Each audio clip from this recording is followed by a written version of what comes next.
Amém, irmãos? Espero que os irmãos estejam bem, que os irmãos estejam em paz, tranquilos. Vamos estar abrindo nosso texto base, segundo o livro do profeta Samuel, capítulo 7. Diz assim a palavra do Senhor. E sucedeu que, estando o rei Davi em sua casa, e tendo o Senhor lhe dado descanso de todos os seus inimigos em redor, disse o rei ao profeta Natã: Eis que eu moro em casa de cedro, e a arca de Deus mora dentro de cortinas. Até aqui. Vamos orar. Senhor, nós oramos te agradecendo por tua palavra, oramos pedindo que o Senhor venha com o teu poder, nos capacitando e edificando a aprender a tua palavra, Senhor. Vem com a tua graça, em nome de Jesus. Amém. Amém, irmãos. Veja, o quadro aqui é interessante. Davi descansa de seus inimigos. Depois das vitórias contra os filisteus, depois da conquista de Jerusalém, depois de transformar Jerusalém na capital política e na capital espiritual, Davi ele traz a arca para Jerusalém. O tabernáculo já não existe mais, mas foi feita uma tenda, onde a arca ela é colocada. E aí Davi está sentado, e ele faz a seguinte exclamação: eu moro numa casa luxuosa. Como que a arca do Senhor está entre cortinas? O que eu tenho que lembrar? No costume da época, os reis costumavam construir templos aos seus deuses. E como acontecia isso?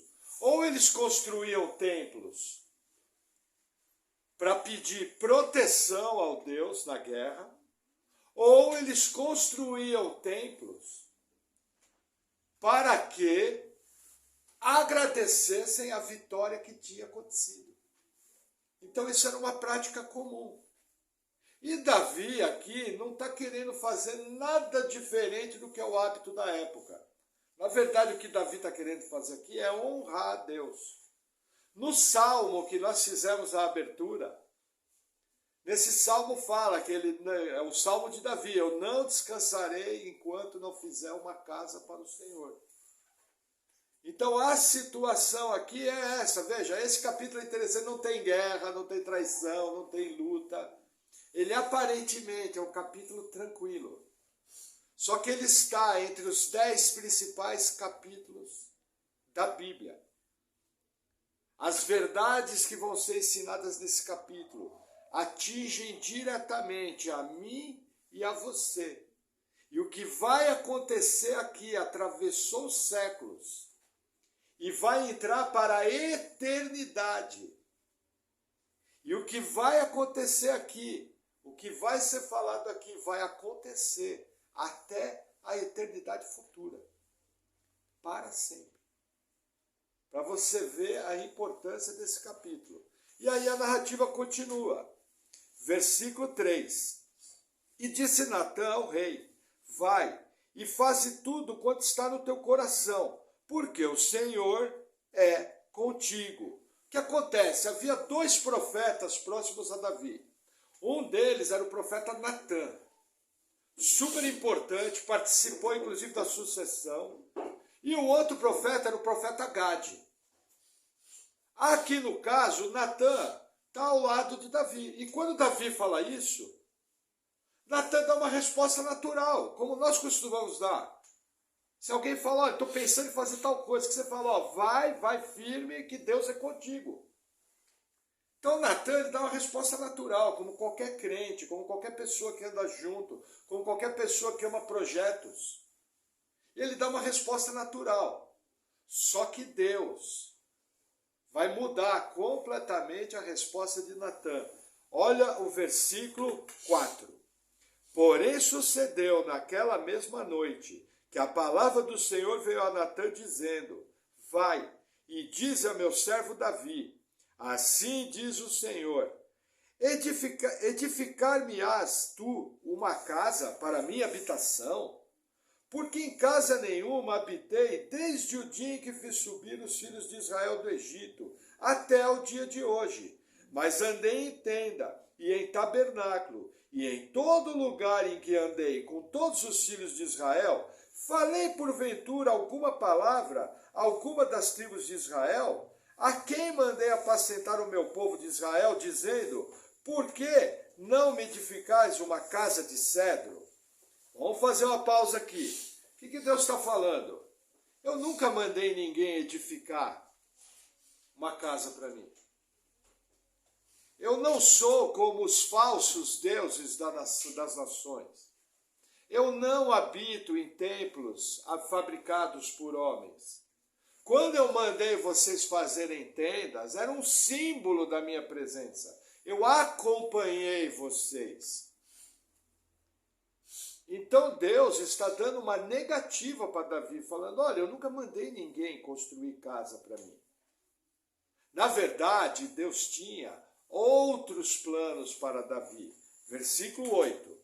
E agora, pois, assim dirás a meu servo Davi, assim diz o Senhor dos Exércitos, eu te tomei da malhada, de trás das ovelhas, para que fosses o soberano sobre o meu povo, sobre Israel.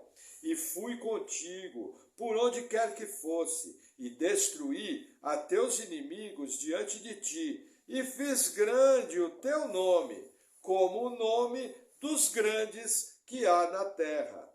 E preparei lugar para o meu povo, para Israel, e o plantei para que habite no seu lugar, e não mais seja removido, e nunca mais os filhos da perversidade o aflijam como dantes. E desde o dia em que mandei que houvesse juízes sobre o meu povo Israel, a ti, porém, te dei descanso de todos os teus inimigos. Também o Senhor te faz saber que te fará uma casa. Quando teus dias forem completos e vieres a dormir com teus pais, então farei levantar de ti, pois de ti, um dentre a tua descendência, o qual sairá das tuas entranhas, e estabelecerei o seu reino. Vamos fazer uma pausa aqui. O que Deus está falando? Olha, eu tirei o povo do Egito, eu coloquei o povo num lugar seguro, eu peguei você, você era um Zé Ninguém, você era um ilustre desconhecido, e eu transformei você em rei, te dei vitória. O que Deus está mostrando aqui? A soberania dele sobre nossas vidas. Veja, de maneira misteriosa, de uma maneira que nem sempre nós compreendemos, nós temos que entender uma verdade bíblica. Deus escreveu a história das nossas vidas. Com todas as lutas, com todos os sofrimentos, com todas as coisas boas, com todas as bênçãos que Ele nos deu. Quando a gente vê a vida de Davi, a gente vê uma vida de muita alegria e vê uma vida de muita luta. E por que as nossas vidas são construídas dessa forma? Para nós sermos quem nós somos. A diferença minha, sua, para Davi, para Natã, para o povo de Israel, para qualquer pessoa, é a história de nossas vidas. A história de nossas vidas nos faz únicos. As experiências que Deus nos leva a passar, inclusive as experiências ruins que Ele autoriza, porque nós sabemos que durante o sofrimento nós crescemos, nós sabemos que durante o sofrimento nós amadurecemos. Elas fazem parte da história que Deus escreveu. A grande diferença é que essa história tinha dia marcado, onde o Senhor ia te dar o novo nascimento, e em consequência disso você passaria a amar Deus e a crer nele de todo o seu coração, se arrependendo de todos os seus pecados, passando a ser chamado filho de Deus. Isso é muito importante, por quê? Porque nós vivemos hoje em dia numa época onde os crentes, parece que querem transformar os crentes em peças de cristal, que ninguém pode tocar. Existem muitos seminários, congressos de cura interior para curar coisas que a simples visão bíblica daria resposta. Veja, nos momentos mais difíceis que você passou na vida e nos momentos mais difíceis que você ainda vai passar, Deus está muito próximo de ti. Como diz aquela passagem, né? Nesses momentos, Deus vai estar te carregando no colo. Nos momentos difíceis, somente a mão de Deus te segura. Entendeu? O que eles querem transformar? Como se o responsável pelas coisas ruins fosse o diabo. E o responsável pelas coisas boas fosse Deus. Não, Deus é responsável por tudo. Para vocês terem uma ideia, tem igreja que ensina a seguinte teologia, que você tem que perdoar Deus por causa das coisas ruins que aconteceram. Mas veja, doeu quando a coisa ruim aconteceu? Sim. Você entendeu? Provavelmente não. Mas você está aqui. E o seu conteúdo foi mudado. E transformou você em quem você é. Davi passou por poucas coisas? Não. Então Deus está contando toda essa história, falando, Davi, fui eu que coloquei você aqui. Só que deixa eu te falar uma coisa, em vez de você construir casa para mim, eu vou construir casa para você. E quando você for velho, vai nascer um descendente de você que vai construir essa casa. É o que está nesse versículo aqui, eu vou reler o versículo 12, ó. Quando teus dias forem completos e vieres a dormir com teus pais, então farei levantar depois de ti dentre a tua descendência, o qual sairá das tuas entranhas, e estabelecerei o seu reino. Este edificará uma casa ao meu nome, e confirmarei o trono do teu reino para sempre. Eu lhe serei por pai, e ele me será por filho. E se vier a transgredir, castigá-lo-ei com vara de homens, e com açoites de filhos de homens. Mas a minha benignidade não se apartará dele, como a tirei de Saul, a quem tirei de diante de ti. Porém a tua casa e o teu reino serão firmados para sempre diante de ti. Teu trono será firme para sempre. Conforme a todas essas palavras e conforme a toda essa visão, assim falou Natã a Davi. Até aqui, vamos fazer uma pausa, entenda. Na profecia bíblica, existe uma lei, chamada lei da dupla referência. Não confunda com o termo dupla interpretação. É lei da dupla referência. De quem está falando aqui? Aqui está falando de Cristo, que é a raiz de Davi, e está falando de Salomão, filho de Davi, e dos reis da linhagem de Davi. Agora, o que Deus está querendo mostrar? De uma maneira natural, o teu reino vai subsistir. Mas de uma maneira espiritual, da tua descendência vai vir o Messias. E ele vai reinar para sempre. Por isso que essa aliança que Deus está firmando, ela é uma aliança eterna. Veja que interessante, incondicional, não é nada cobrado de Davi. Deus simplesmente faz porque ele quis. Não existe uma condicionante, por exemplo, lembra da aliança com Moisés?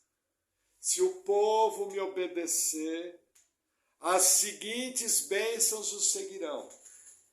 Deuteronômio 28, do 1 ao 14. Porém, se não obedecer, as seguintes maldições alcançarão. Deuteronômio 15 ao 64, acho 62. É condicional a obediência do povo. Isso daqui é um prolongamento da aliança. Só que da mesma maneira que Deus fez uma aliança incondicional com Abraão, Deus aumenta a sua aliança aqui de maneira incondicional, não depende nada do que Davi vai fazer. Curiosamente, daqui para frente, no livro de Samuel, Davi vai cometer muitos erros, e a sua família vai cometer muitos erros. Mas isso não impediu que Deus cumprisse a sua aliança. O que eu tenho que entender? Quando Jesus voltar no futuro, após a batalha do Armagedon, o trono de Davi vai ser colocado em Jerusalém.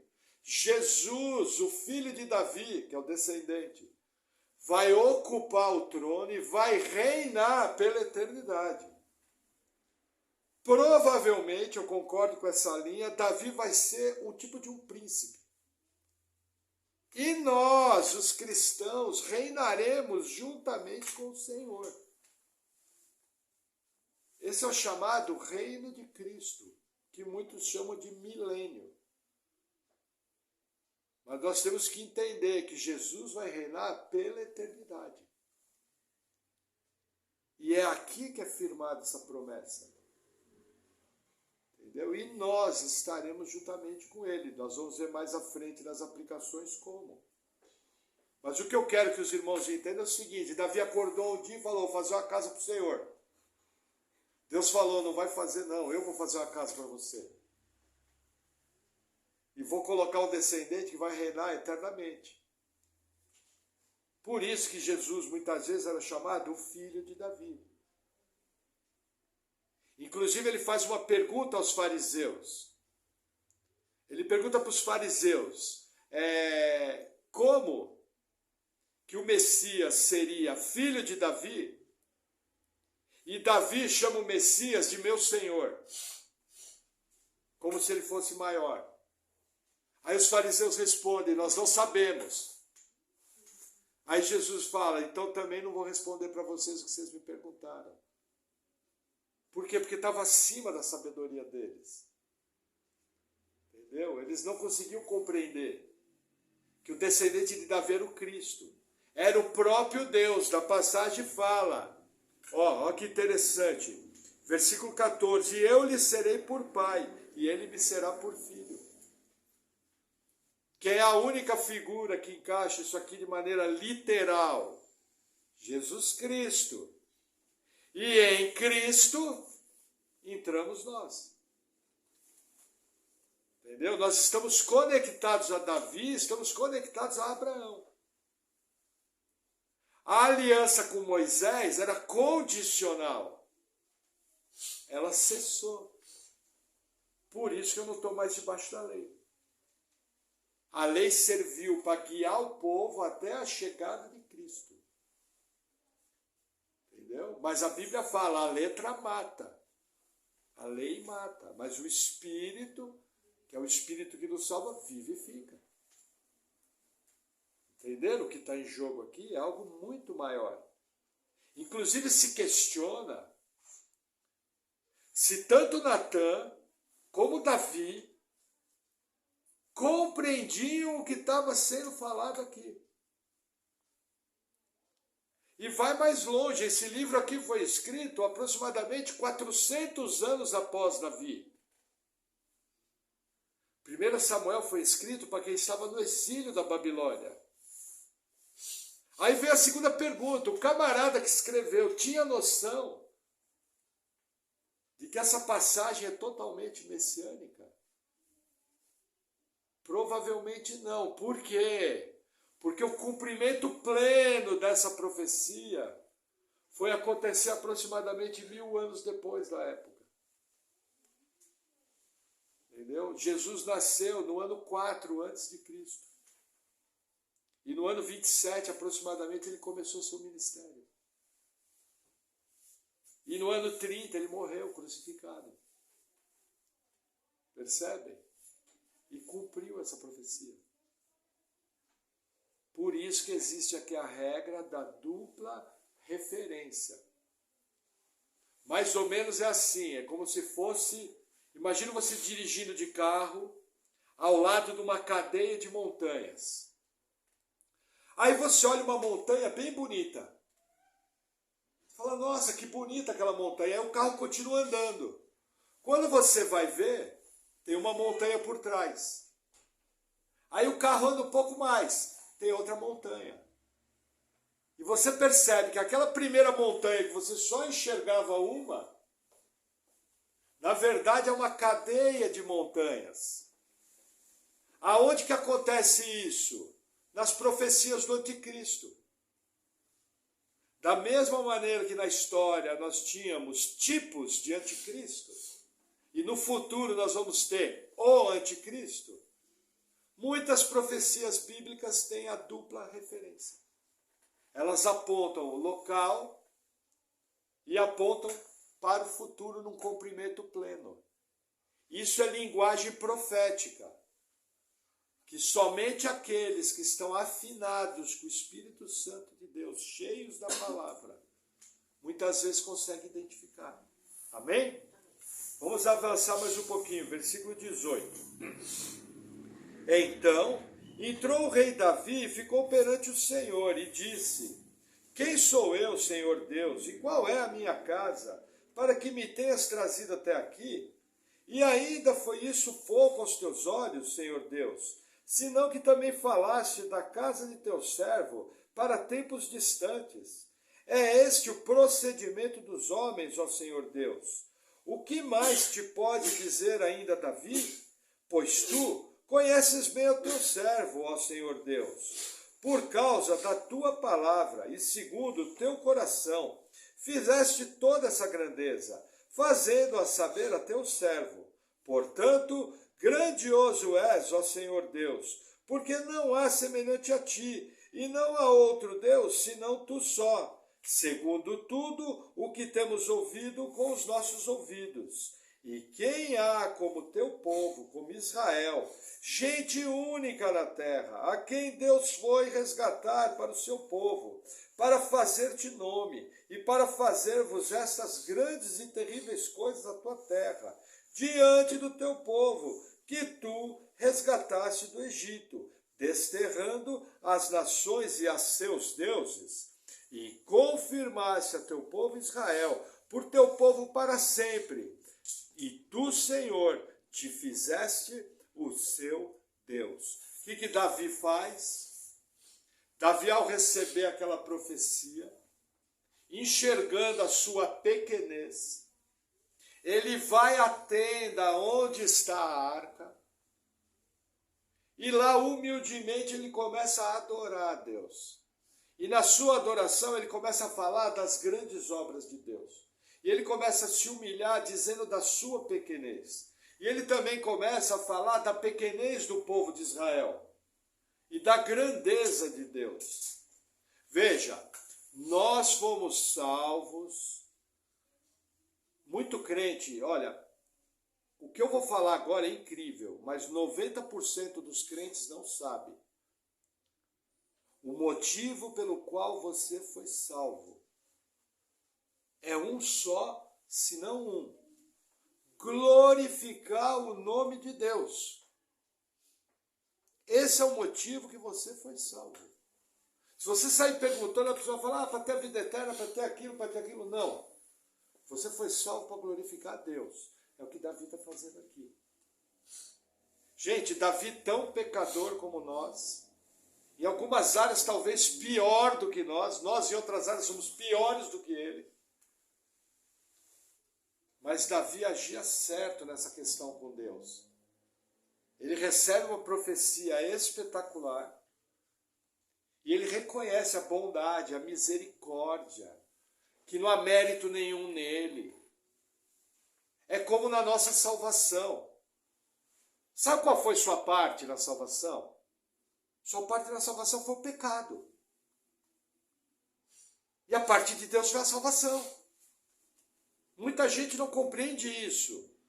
Muita gente acha que ele foi salvo por próprios méritos ou porque ele fez algo. Não.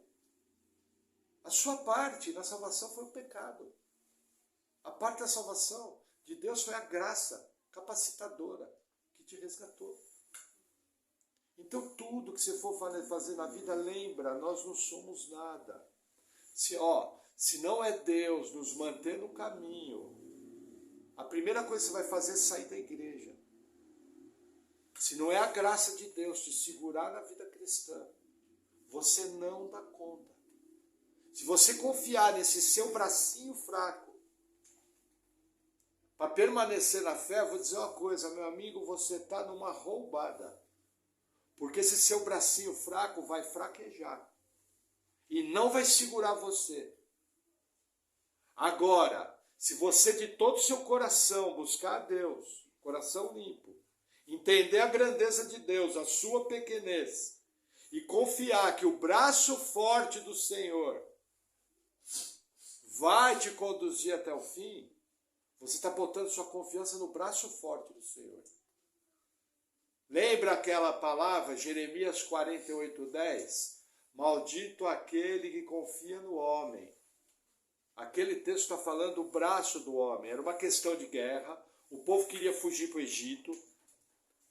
E Deus fala o seguinte, olha, não adianta vocês confiarem no braço forte do homem. Vocês não vão ser resgatados. Só se vocês confiarem no braço de Deus.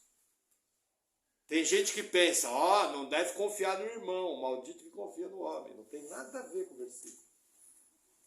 O versículo está falando de você colocar sua confiança no poder do homem, em vez de colocar sua confiança no poder de Deus. É o que Davi está fazendo aqui, dentro da tenda. E aí a narrativa continua, versículo 25. Agora, pois, ó Senhor Deus, essa palavra que falaste acerca do teu servo e acerca da tua casa, confirma para sempre, e faze como tens falado. E engrandeça-se o teu nome para sempre, para que se diga, o Senhor dos exércitos é Deus sobre Israel, e a casa de teu servo Davi será confirmada diante de ti. Pois tu, Senhor dos exércitos, Deus de Israel, revelaste aos ouvidos de teu servo, dizendo, edificar-te-ei uma casa. Portanto, teu servo se animou para fazer essa oração. Agora, pois, Senhor Deus, tu és o mesmo Deus, e as tuas palavras são verdade, e tens falado a teu servo esse bem. Se, pois, agora servido de abençoar a casa do teu servo, para permanecer para sempre diante de ti, pois tu, ó Senhor Deus, o disseste, e com a tua bênção será para sempre bendita a casa de teu servo. Olha que interessante. Lembra a passagem de João que fala, e tudo que pedires vos será dado? Veja, o contexto da passagem é pedir segundo a vontade de Deus. O contexto do trecho em João é pedir segundo aqueles que estão conectados a Jesus. Davi faz essa mesma base de oração. Olha, Senhor, porque o Senhor falou, eu me animei e vim aqui orar ao Senhor. Aqui nos traz uma pequena teologia de oração. Veja, tudo que você orar, que for a vontade de Deus, ora tranquilo. Que vai acontecer. No tempo de Deus vai se cumprir. Ah, pastor, e quais as outras respostas? A outra resposta é não, não é minha vontade. E a terceira resposta é espera. Agora, quem crê, confia. Você vê, aqui está sendo firmada a chamada aliança davídica. Nós percebemos no Antigo Testamento várias alianças. Você tem a aliança adâmica, entendeu? Você tem a aliança noética, o arco-íris, Deus dizendo que não vai destruir. Você tem a aliança mosaica que cessou. Você tem a aliança abraâmica que vale até hoje. Da aliança abraâmica veio a aliança davídica, que está embutida. Depois dela vem a aliança palestínica, que tem a ver com a terra. Entendeu? Por isso que Israel hoje está lá. Porque existe uma promessa de terra. Percebe? Nós, igreja, entenda, nós, igreja, não temos promessas de bênçãos espirituais. Perdão. Nós, igreja, não temos promessa de bênção de terra, de bênção material. Quem tem promessa de bênção material é Israel. Nossas bênçãos são espirituais. Deus pode te abençoar financeiramente? Sim. Mas é porque Ele é Deus. Mas você não tem promessa de terra. Sabe aquela história que muitos de nós aprendemos? Quando você chegar num lugar, você põe o pé e fala: todo lugar que a planta do meu pé pisar é território do Senhor. Isso é besteira.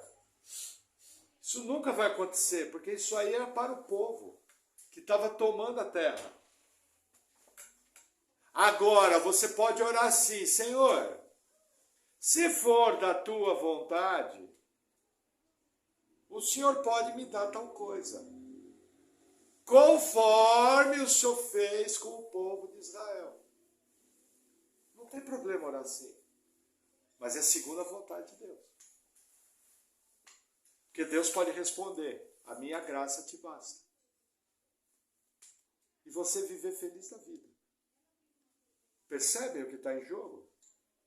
Percebem as questões aqui? Oração é segundo a vontade de Deus. Agora, peça. Entendeu? Fale de maneira clara. Glorifique a Deus em suas orações. Entendeu? Não tenha medo de pedir. Só cuidado. Não faça isso de maneira egoísta. Porque Tiago, irmão de Jesus, fala: vocês pedem e não recebem, porque vocês pedem mal, para os seus próprios deleites. Não vai receber. Amém? Vamos a algumas aplicações aqui. Veja, existem algumas palavras no texto. A primeira delas é a palavra reino. Ela se repete algumas vezes. O que está apontando aqui? Aqui está apontando para o reino terreno de Davi. Entendeu? O último rei que teve da linhagem de Davi foi Zedequias, que foi morto por Nabucodonosor. Porém, um da família de Davi, o governador Zorobabel, retornou do exílio. Mas quando Jesus veio ao mundo e encarnou, quem era o rei? Era um edomeu. Herodes, o grande, um gentio. Um homem da pior espécie. Então o que nós temos que entender? Que o reino físico de Davi, ele teve um fim. Mas como a promessa de Deus era eternidade, com a vinda do Cristo, a raiz de Davi, esse reino vai permanecer pela eternidade. Entenderam? Que outra palavra que acontece aqui importante, quando Deus fala: eu te dei descanso. A palavra descanso aqui é Shabá. Shabá é sábado. Veja que interessante, essa palavra descanso, Deus usou ela de várias maneiras para o povo de Israel. Vamos abrir. Livro de Josué, você vai voltar 3 livros. Livro de Josué, capítulo 1. Você vai voltar, vai passar por 1 Samuel, Ruth é bem curtinho, Juízes, e aí você vai estar em Josué. Josué, capítulo 1.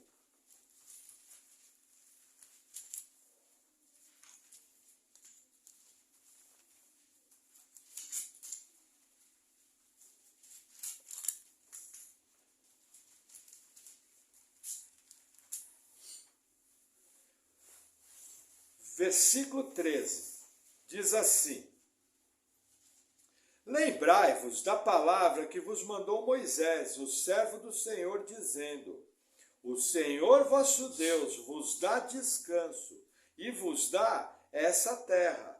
Vossas mulheres, vossos meninos e vosso gado fiquem na terra que Moisés vos deu, desse lado do Jordão. Porém, vós passarei armados na frente de vossos irmãos.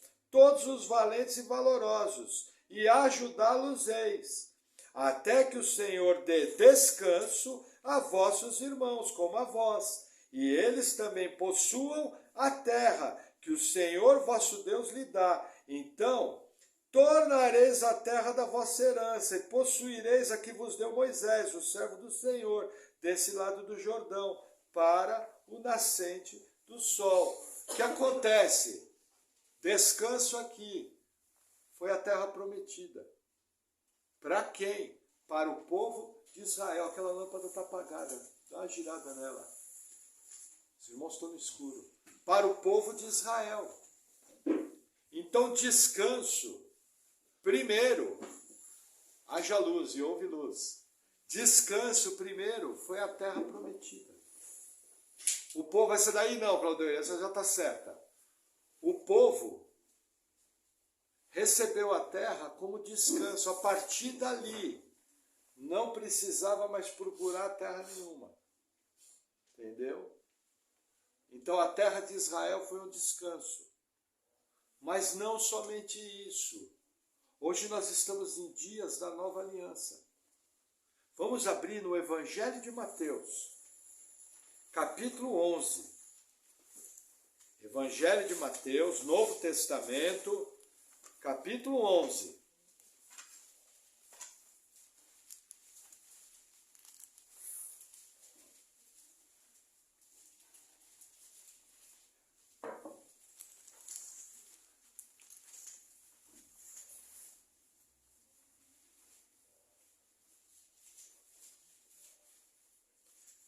Versículo 28, palavras de Jesus. Vinde a mim, todos os que estáis cansados e oprimidos, e eu vos aliviarei. Tomai sobre vós o meu jugo, e aprendei de mim, que sou manso e humilde de coração, e encontrareis descanso para as vossas almas. Quem é o nosso descanso? Jesus Cristo. Ele é o nosso descanso. Não somente isso, vamos mais à frente. Carta aos Hebreus, capítulo 4. Vai virando sua Bíblia, vai indo para o final dela, carta aos Hebreus. É depois de 1ª e 2ª Timóteo.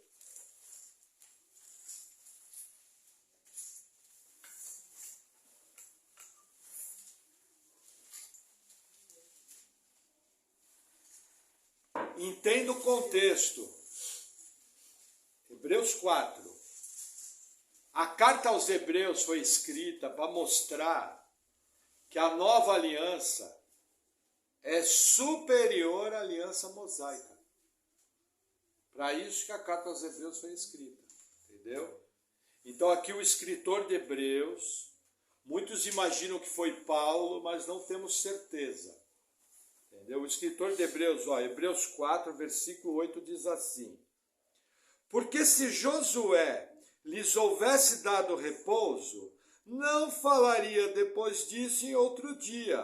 Portanto, resta ainda um repouso para o povo de Deus, porque aquele que entrou no seu repouso, ele próprio repousou de suas obras, como Deus das suas. Procuremos, pois, entrar naquele repouso, para que ninguém caia no mesmo exemplo de desobediência, porque a palavra de Deus é viva e eficaz, mais penetrante que espada alguma de 2 gumes, e penetra até a divisão de alma e do espírito, e das juntas e medulas, e é apta para discernir os pensamentos e intenções do coração. Quem é o descanso? Jesus, o que ele é? O nosso sábado. Então, quando você encontrar alguém da seita adventista dizendo que você precisa guardar sábado, você pode com a maior tranquilidade do mundo falar: olha, eu creio que o meu sábado é Jesus. Só para vocês terem uma ideia, o Novo Testamento ele cita 9 mandamentos. E aí, o 10º mandamento que ele cita de maneira diferente é o sábado, porque o nosso sábado é Jesus. Por isso que nós não guardamos sábado. Na verdade, inclusive, Nós não guardamos nenhum dia especial. Existem algumas igrejas sérias, igrejas respeitáveis, que entendem que o domingo é o sábado cristão. E que tem que se guardar o domingo. Qual que é o problema disso? O problema é que eu não tenho um versículo bíblico dizendo que o domingo é o sábado cristão. Entendeu? Se eu não tenho versículo bíblico, eu não posso seguir. Eu até brinco que a pessoa se torna um adventista do primeiro dia. Entendeu? Mas veja, é uma maneira de ver centenária, eles têm toda uma teologia amarrada em cima disso, e hoje em dia nem eles seguem isso. Porque quando você resolve guardar um dia, para você ter uma ideia, nem o fogão você pode acender. Nem cozinhar você não pode ligar o micro-ondas para esquentar a comida e comer. Se você for guardar o dia da maneira da lei. Vai ter que comer comida fria. E não pode nem mandar ninguém trabalhar para você. Você não pode parar no posto de gasolina e abastecer o carro. Porque alguém está trabalhando para você. Que você não pode nem você trabalhar. E nem alguém trabalhar para você. Outro detalhe. Domingão, 7 horas da manhã, todo mundo na igreja, escola bíblica. Vamos adorar e aprender a Bíblia o dia inteiro. Porque é um dia consagrado para o Senhor. Entende o problema de guardar dias? Uma das marcas dos batistas é não guardar dias. Todos os dias são para o Senhor. Entendeu? Então eu não guardo dias. Por quê? Porque o meu sábado é Jesus. Quando eu venho para Cristo, eu entrei no descanso. Olha que interessante. Na criação do Gênesis, Deus fala de 6 dias e ele fala, e foi tarde e manhã. E Deus achou isso bom. E inicia outro dia. No 7º dia, o dia não termina. Depois consulta lá na sua Bíblia. O 7º dia não termina. Por quê? Porque o 7º dia é Jesus, o Cristo, é eterno. Não vai acabar nunca. E sabe quem é que está nesse dia? Nós, os filhos de Deus, alcançados por Jesus. O nosso descanso é eterno. É essa confiança que nós temos que ter. Entendeu? O que mais que o capítulo fala? Vamos agora no livro de Gênesis, capítulo 3. Lá no começo da Bíblia.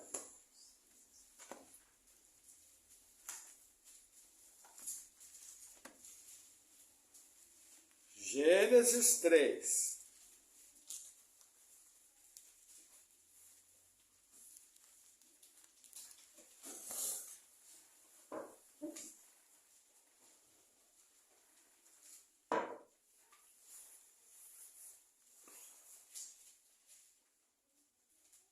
Versículo 15, diz assim,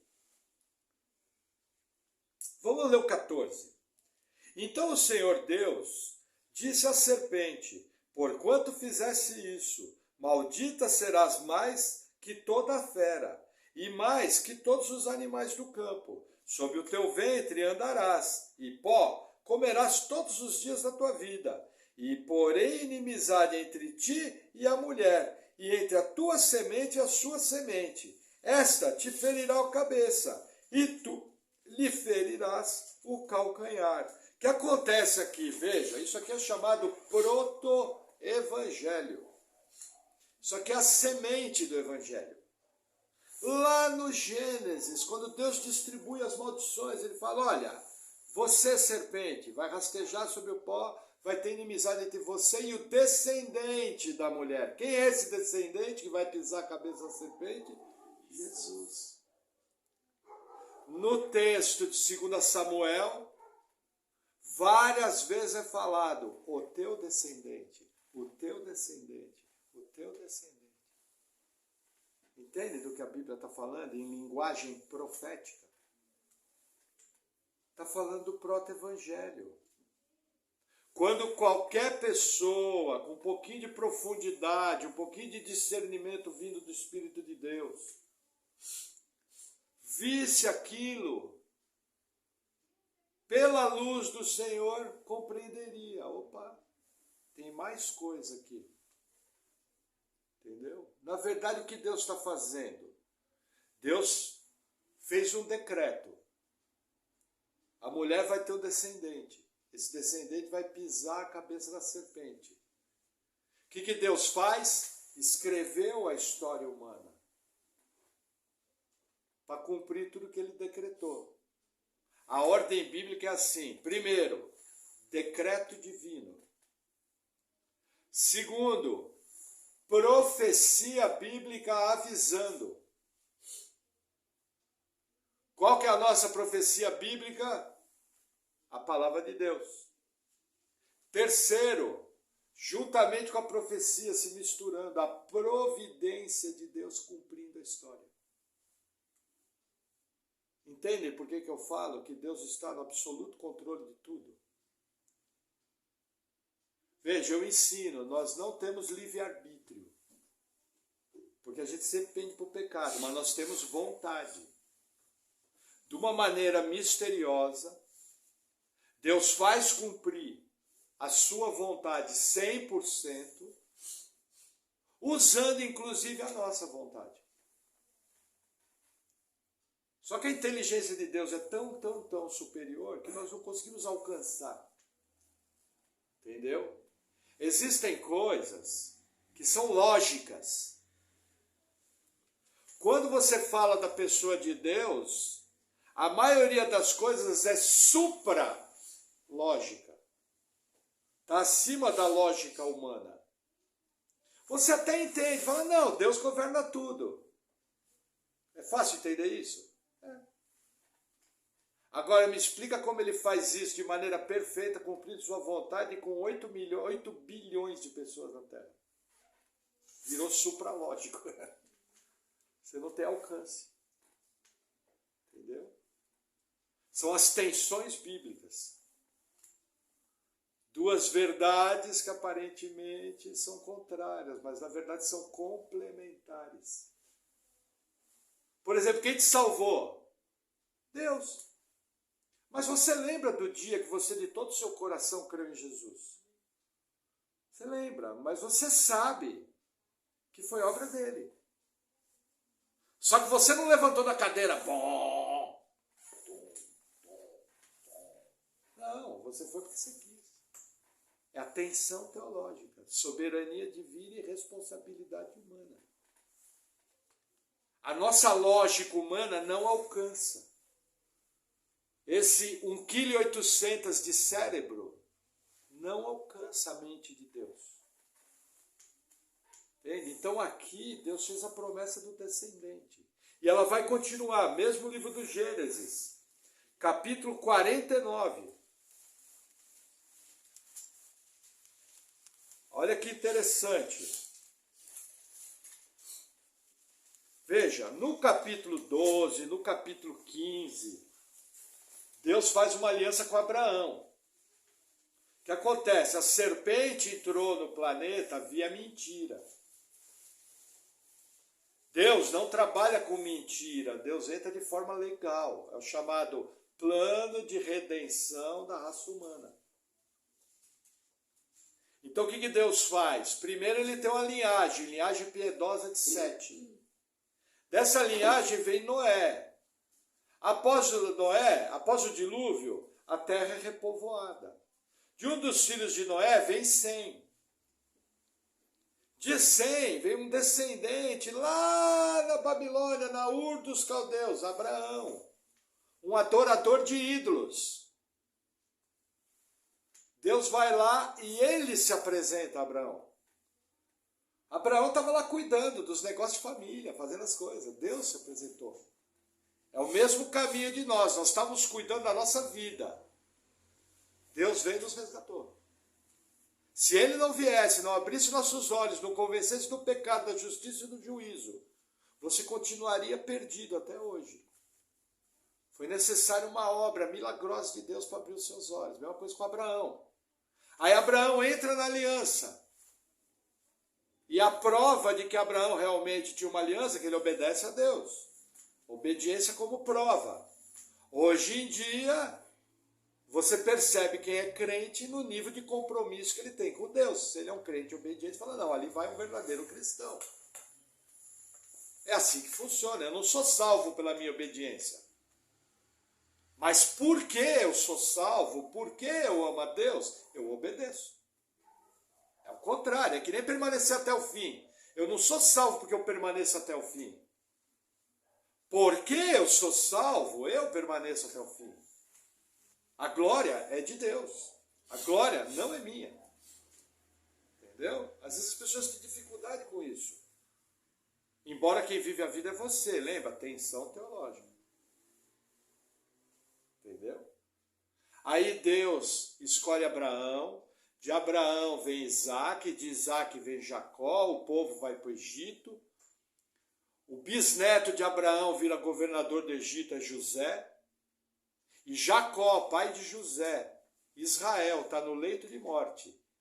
E aí em Gênesis 49, versículo 10, ele faz a seguinte afirmação. Versículo 9. Judá é o leãozinho, da presa subiste, filho meu. Em curva se deita-se como um leão, e como um leão velho. Quem o despertará?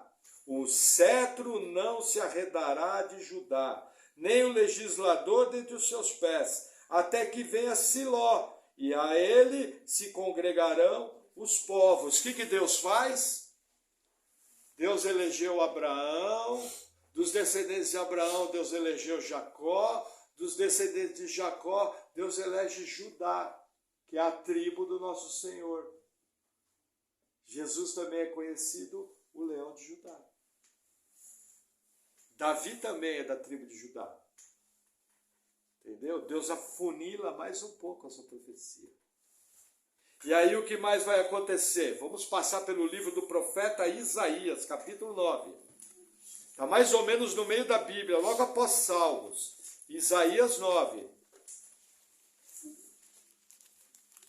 Olha que legal. Versículo 6. Porque um menino nos nasceu, um filho se nos deu, e o principado estará sobre os seus ombros, e se chamará o seu nome, Maravilhoso, Conselheiro, Deus Forte, Pai da Eternidade, Príncipe da Paz. De quem que está falando o texto?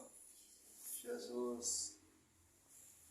Só que isso aqui foi anunciado 750 anos antes da encarnação do Verbo. Entenda, a Bíblia é o único livro santo religioso do mundo que põe a sua credibilidade, tem essa palavra em espanhol, credibilidade, põe a credibilidade em xeque, anunciando antes o que vai acontecer no futuro. O único livro religioso do mundo que tem profecia cumprida, é a Bíblia, mostrando a sua veracidade. Sabe o que os críticos dizem? Os críticos dizem que o texto foi escrito depois de se cumprir. Só que existe um grande problema. Em 1949, um menino pastor estava andando nas cavernas, ali na região da Palestina, e encontrou um monte de vasos. Dentro dos vasos ele tinha manuscritos. Aqueles manuscritos, entre eles, estava Isaías. E constava esse texto aqui. Dorme com essa. Lógico, nós como cristãos, não precisamos disso, porque nós já fomos convencidos do pecado, da justiça, nós já temos uma nova natureza. Mas o mundo incrédulo lá fora tem que dar respostas a isso. Entendeu? Então aqui foi anunciado o Messias. Olha que interessante, o mesmo livro de Isaías, capítulo 55.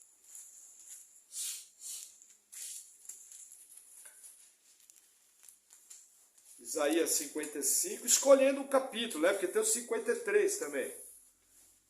Versículo...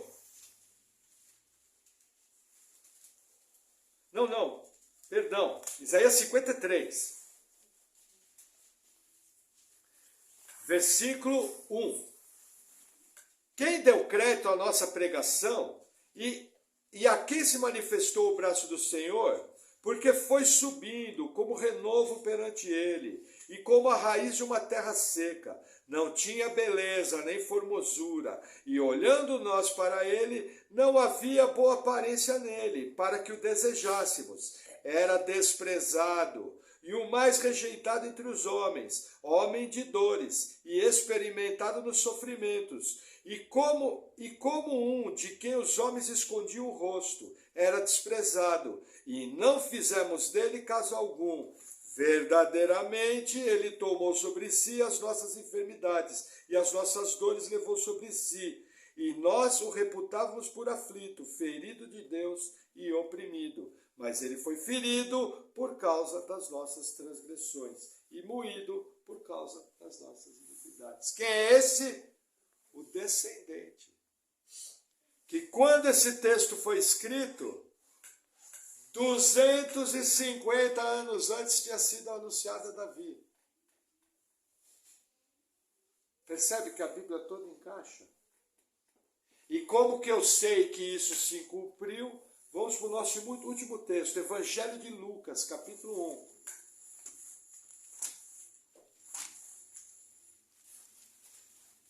Lá no Novo Testamento.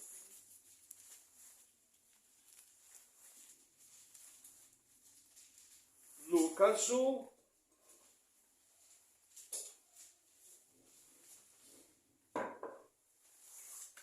Versículo 31.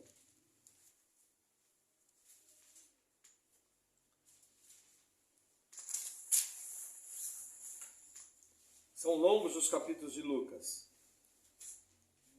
Vamos lá, versículo 30. Disse-lhe então o anjo: Maria, não temas, porque achaste graça diante de Deus. E eis que em teu ventre conceberás, e darás à luz um filho, e chamará o seu nome Jesus. Este será grande, e será chamado Filho do Altíssimo. E o Senhor Deus lhe dará o trono de Davi, seu pai. Cumpriu ou não cumpriu? Sabe quantas profecias se cumpriram em Jesus? Mais de 100. Eu conheço a história, não me lembro o nome dele, ele era um investigador policial. E ele decidiu estudar a Bíblia para provar que Jesus era um mentiroso. Só que ele era um matemático. E ao estudar a Bíblia para provar que Jesus era mentiroso, ele se converteu, foi salvo pelo Senhor e creu. Entendeu? Porque ele falou, interessante as ferramentas que Deus usa, né? Cumpriu ou não cumpriu? 1000 anos de distância. É muito tempo. E aí, só para encerrar, um texto importante. Por que que Deus hoje habita em você? E que Deus não habita em templos de mãos humanas. Livro de Atos dos Apóstolos, último texto, capítulo 7. Vai um pouco à frente, 2 livros à frente. Atos 7.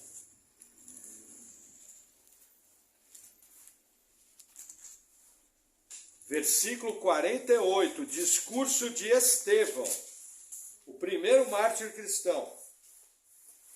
7,48, diz assim: Mas o Altíssimo não habita em templos feitos por mãos de homens, como diz o profeta: o céu é o meu trono, e a terra o estrado dos meus pés.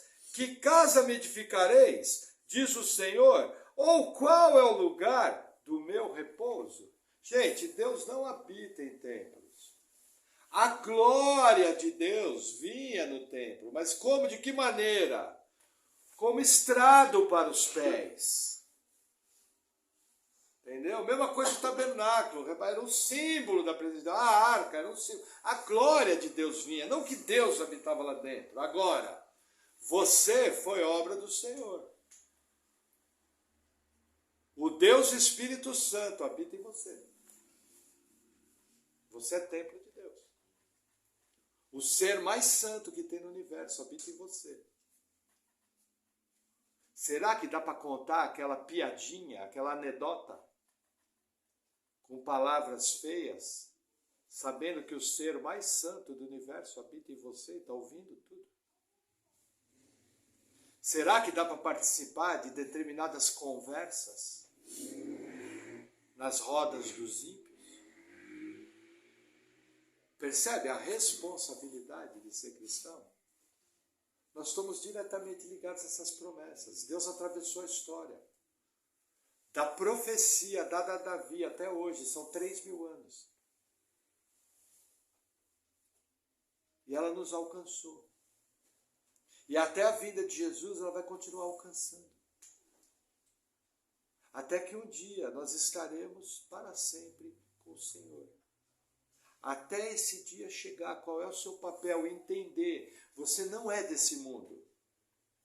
Você é forasteiro, você é peregrino. Mas principalmente, você é um embaixador de Cristo. Para fazer diferença aonde você é colocado. Para orar, para evangelizar, para dar bom testemunho, para ser um profissional para Cristo, um advogado para Cristo, um operário para Cristo. Tudo que você faz é para a glória do Senhor. Para isso você foi salvo. Com certeza, se você estiver sensível ao Espírito Santo, você vai ser colocado em situações onde o reino de Deus vai ser proclamado, o Evangelho vai ser proclamado. Você vai orar com pessoas, você vai anunciar boas novas, você vai ter uma palavra de ânimo. Você vai ser luz do mundo e sal da terra. Mas isso é só para aquela pessoa, aquele crente, que busca ser cheio do Espírito Santo.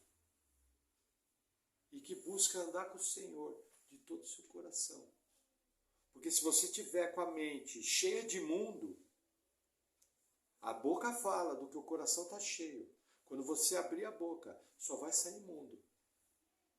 Agora, se você está conectado com o Espírito Santo, que é um só com o seu espírito, quando você abrir a boca, as coisas do Senhor vão florescer. Aquele que crer em mim, do seu interior fluirão rios de água viva. Amém? Vamos orar? Senhor, obrigado por tua palavra. Eu oro em nome de Jesus te agradecendo pela salvação, agradecendo pelo presente do Espírito Santo, que nós possamos te honrar de todo o nosso coração e que possamos viver uma vida cristã simples, porém intensa e verdadeira. Sê conosco, nos capacita e nos perdoa, Senhor, de todas as nossas falhas e dos nossos pecados. Em nome de Jesus, amém.